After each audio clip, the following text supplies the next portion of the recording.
Welcome to the Deep Dive, and today we're going to be taking a deep dive into a case that's going to stay with you. Yeah. I can already tell. It is. You've asked us to look into the story of Aaden Batista. Mm-hmm. He was a 2-year-old from Florida, and Right. his life was cut way too short. Yeah. And to do that, we're going to be looking at a YouTube video by Defensive Meyer Stories, Okay.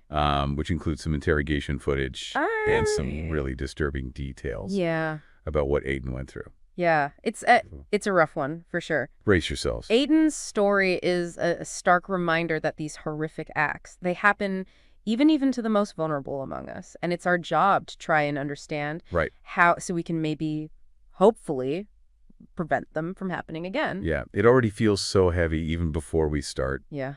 The sources describe Aaden as this bright, energetic little guy. Right. He loved learning. He had this infectious laugh. Mm-hmm. He had a special stuffed bear named Buddy. Aw. You know, just the kind of kid who lights up a room. Breaks my heart to know what he went through. But yeah, he was adored by his parents, Whitney and Jeffrey. Right. Even though they separated shortly after he was born, they both remained dedicated to Aaden, sharing custody, showering him with love. It sounds like his grandparents were a huge part of his life as well. Absolutely. Aaden spent weekdays with them, learning to count seashells with his grandfather, singing nursery rhymes with his grandmother. They were a source of stability and joy for him. Mm-hmm. He even started memorizing those rhymes and would perform them for his family. Oh, wow. Yeah. It's so hard to fathom how such a happy beginning could turn into such a nightmare. It is. And that's where Jason Pade enters the picture. Okay. He was Whitney's boyfriend, and they moved in together in 2009 when Aaden was just a year old. Okay. The sources paint a very troubling picture of Pade, even before he met Whitney. Yeah, we're talking about some serious criminal history, eh? Yeah. Assault, child abuse, domestic violence, drug offenses. Right. It's like a giant red flag waving in the wind. And what's even more alarming is that these weren't just isolated incidents from years ago. Right. This pattern of aggression continued even after he moved in with Whitney and Aaden. Oh, wow. Neighbors reported hearing yelling and Aiden's cries. Oh, gosh. But it went beyond that. One neighbor actually witnessed Pade holding Aaden upside down. What? By his ankles, screaming at him and shaking him violently. Oh, my gosh. Can you imagine the terror that poor child must have felt? That's not discipline. That's just cruelty. That's sickening. And the fact that other people saw this, heard this, and yet... You're hitting on a crucial point. Yeah. A janitor who saw Aaden after that incident noticed a huge bruise on his cheek and a swollen eye. Oh, my God. He even expressed concern to Pade, but was met with aggression. Oh, wow. 3 days before Aaden died, a neighbor called the police because of the commotion. Really? From their apartment, but Pade managed to convince the officers everything was fine. So there were multiple opportunities for someone to intervene. Right. To maybe save Aiden's life, and they were all missed. That's what makes this case so infuriating. Yeah. So heartbreaking. These weren't just subtle signs. Right. They were blatant red flags that were ignored. It makes you question how a system designed to protect children could fail so miserably. Okay, so we have this incredibly disturbing buildup of abuse. Mm-hmm. And then on April 7th, 2010, everything changes. Right. Pade claims that Aaden was playing at a neighbor's apartment. Okay. Then he gave him a bath. Mm-hmm. And the boy supposedly fell from the closed toilet lid. Oh, my. I mean, who leaves a 2-year-old unattended on a toilet lid? Right. And then later that night, when Whitney came home from work, she found Aaden unresponsive. Oh, gosh. They rushed him to the hospital, but it was too late. Yeah. And the medical examiner's report just confirms what we already suspected, right? Unfortunately, yes. Aiden's autopsy revealed multiple head injuries consistent with violent shaking and blunt force trauma. Ugh. Internal bleeding, organ failure. The medical examiner stated that these were not accidental injuries. Right. This was systematic torture inflicted over a period of time. God, it's just unimaginable, the suffering that poor child must have endured, the fear. It's beyond comprehension. And this is where the interrogation footage becomes crucial. Right. The detective started questioning Pade, and his story began to unravel. As they presented him with the medical evidence, the witness testimonies, and the sheer impossibility of his initial account. I'm already feeling sick to my stomach. What happened during the interrogation? What did Pade say? The interrogation footage, it's tough to watch. Yeah. But it's in those moments that the truth starts to surface. Right. the detectives confronted Pade with the medical evidence. Yeah. Specifically, the severe hemorrhaging in Aaden's brain. Right. And the extent of the bruising. Yeah. It was clear that a simple fall from a toilet lid Right. couldn't have caused that level of damage. So they were basically dismantling his lies. Yeah. Piece by piece. Mm-hmm. Forcing him to face what he had done. Right. Did he crack right away? Not initially. He tried to downplay his role, saying maybe Aaden had those injuries before that night. Really? He even tried to shift the blame, suggesting that maybe someone else had hurt Aaden. Oh, wow. It's a classic tactic used by abusers trying to distance themselves from the consequences of their actions. But the detectives weren't buying it, were they? No, they weren't. They kept pushing, Mm-hmm. highlighting the inconsistencies in his story and emphasizing that he was the only adult with Aaden when those injuries happened. Right. The pressure was building. And Yeah. you could see Pade getting more and more agitated. Oh, gosh. And then finally, he confessed. He admitted to hurting Aaden? Yes, he admitted to shaking Aaden violently to the point where the child's head hit the ground multiple times. Oh, my gosh. He said he lost his temper because Aaden was fussy and wouldn't go to sleep. Oh, my God. That's a chilling confession. Yeah. Hearing him describe the force he used on a helpless 2-year-old, it makes you sick to your stomach. It's just evil. There's no other word for it. Yeah. So with the confession, the medical evidence, and the witness testimonies, it seemed like an open and shut case, right? You'd think so, but even with all that evidence, the trial was still a grueling process. Really?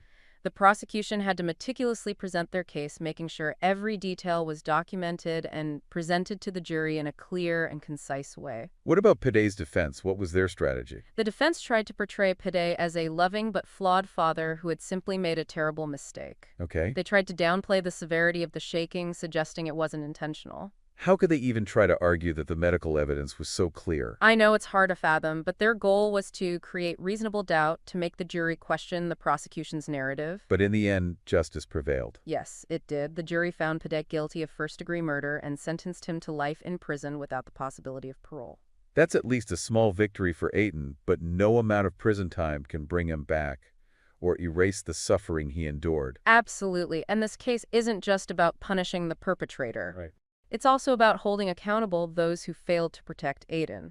Yeah. This brings us to the very uncomfortable topic of Whitney Aaden's mother. Mm-hmm. She wasn't formally charged, Right. but her role in this tragedy can't be ignored. It's hard to understand how a mother could allow this to happen to her child. It's a complex and emotionally charged issue. Yeah. The sources raise serious questions about Whitney's choices, Right. especially considering Pade's alarming criminal history and the escalating signs of abuse. Mm-hmm. Remember those witnesses who saw the bruises and heard the yelling? Yeah. Some of them were Whitney's friends. Oh, wow. They tried to warn her, but it seems like she chose to ignore the obvious. So was she in denial, blinded by love, or something else entirely?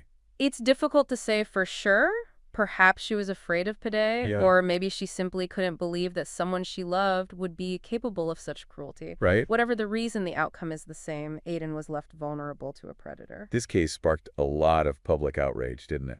It did. Aaden's story became a symbol, the systemic failures that allow child abuse to continue. Right. People were demanding answers, asking how Child Protective Services could have failed so miserably. We need to talk about those systemic issues and what can be done to prevent these tragedies from happening again. But before we do, I want to acknowledge the profound impact this case has had on everyone involved. Yeah. Aaden's family, especially his grandparents, are living with unimaginable grief and loss. And it's not just the family, the first responders, the medical professionals, even the detectives who worked on this case. Mm-hmm. They all carry the emotional burden of what happened to Aaden. Right. These cases involving the abuse and death of a child are the hardest to handle. Yeah. They leave scars that never fully heal. It's a stark reminder that justice for Aaden and for all children who suffer such horrific fates goes beyond legal proceedings and prison sentences. It's about acknowledging the deep trauma and demanding accountability from both the abusers and the systems that fail to protect our most vulnerable citizens. It's tough to stomach knowing that there were chances to save Aaden, Yeah. and those chances were missed. Mm-hmm. I think a lot of people listening are probably wondering the same thing I am. Right. What can we do to prevent something like this from happening again? Yeah. It feels so overwhelming. Like, how can we possibly protect every child? I understand that feeling. It's easy to feel helpless in the face of such tragedy, but there are things we can do. Right. We can't be passive bystanders. If you see something that concerns you, say something. Right. Contact the authorities, reach out to Child Protective Services. Don't assume someone else will handle it. It's about being aware, paying attention, Yeah. and trusting our gut instincts. Exactly. And it's not just about recognizing physical abuse. It's also about being aware of the signs of emotional abuse and neglect. Yeah. Things like sudden changes in a child's behavior, Okay. unexplained injuries, or if a child seems withdrawn or overly afraid of a particular adult. Those are all important things to watch for. Yeah. But what about the bigger picture? Right. We talked about the systemic failures in Aaden's case. What can be done to fix those broken systems? That's a complex question with no easy answers. We need better training for those who work with children, from teachers and social workers to law enforcement. Right. And of course, Child Protective Services need more resources to properly investigate reports of abuse and provide support to families. It seems like communication is a big issue, too. Yeah. In Aaden's case, there were so many missed opportunities. Right. Because information wasn't shared effectively between different agencies. You're absolutely right. We need to bridge those gaps and streamline communication between agencies so that critical information doesn't slip through the cracks. Yeah. It's about creating a safety net that's strong enough to catch these kids before it's too late. We also need to change the way we talk about child abuse as a society. There's still so much stigma and shame surrounding it, Yeah. which prevents people from speaking out or seeking help. I agree. We need to foster a culture where children feel safe and empowered to speak up if something is wrong, Right. and where adults feel confident intervening when they see signs of abuse. We need to make it clear that child abuse is never okay, Yeah. and that there is help available. Aaden's story is a heartbreaking reminder of how vulnerable children are and the devastating consequences of our collective failure to protect them. It's a call to action for all of us.